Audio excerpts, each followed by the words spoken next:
আজ রবিবার সূর্য আরাধনার দিনই সকালে ঘুম থেকে উঠেই শ্রবণ করুন এবং শ্রবণের সাথে সাথে মনে মনে উচ্চারণ করুন আমাদের এই ভিডিওতে দেওয়া বৈদিক দেবতা সূর্যের এই শক্তিশালী মন্ত্রটি। পরিবর্তন আপনি নিজেই অনুভব করতে পারবেন। বন্ধুরা, অনেক সময় আমরা দিশেহারা হয়ে পড়ি।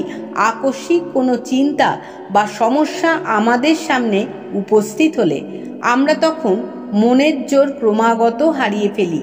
তাই আপনার জীবনে এই রকম ধরনের নেতিবাচক শক্তিগুলি মুহূর্তেই দূর করতে প্রতিদিন সকালে ঘুম থেকে উঠেই মাত্র 3 বার ভক্তি ভরে শ্রবণ করুন আমাদের এই ভিডিওতে দেওয়া সূর্য দেবতার এই শক্তিশালী মন্ত্রটি।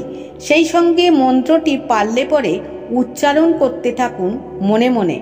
যা চাইবেন তাই পাবেন। সেই সঙ্গে দূর হবে আপনার যে কোনো সমস্যা, সে আর্থিক সমস্যাই হোক অথবা শারীরিক যে কোনো সমস্যা অথবা শত্রুদের নিয়ে দুশ্চিন্তা।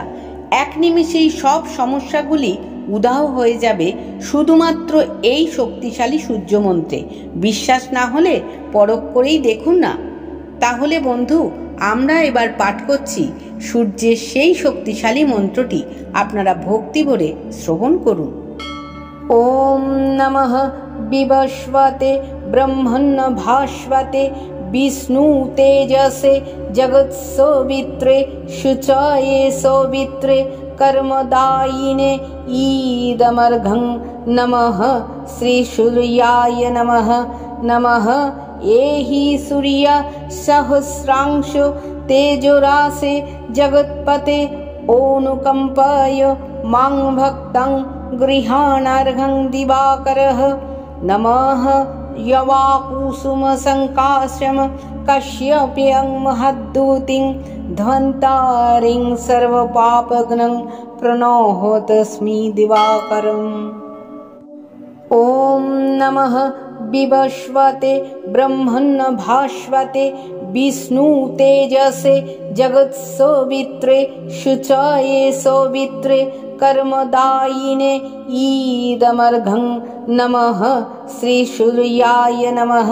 नमः एहि सूर्य सहस्रांशो तेजोरासे जगत्पते ओनुकंपाय मां भक्तं गृहाणार्घं दिवाकरः। नमः यवाकुसुमशङ्काश्यम कश्यप्यं महद्दूतिं ध्वन्तारिं सर्वपापघ्नं प्रणोतस्मि दिवाकरम्। ॐ नमः विवस्वते ब्रह्मण्य भास्वते विष्णु तेजसे जगत्सवित्रे शुचाये सौवित्रे कर्मदायिने ईदमर्घं नमः श्री सूर्याय नमः। नमः एहि सूर्य सहस्रांशो तेजोरासे जगत्पते ओनुकंपाय मां भक्तं गृहाणार्घं दिवाकरः।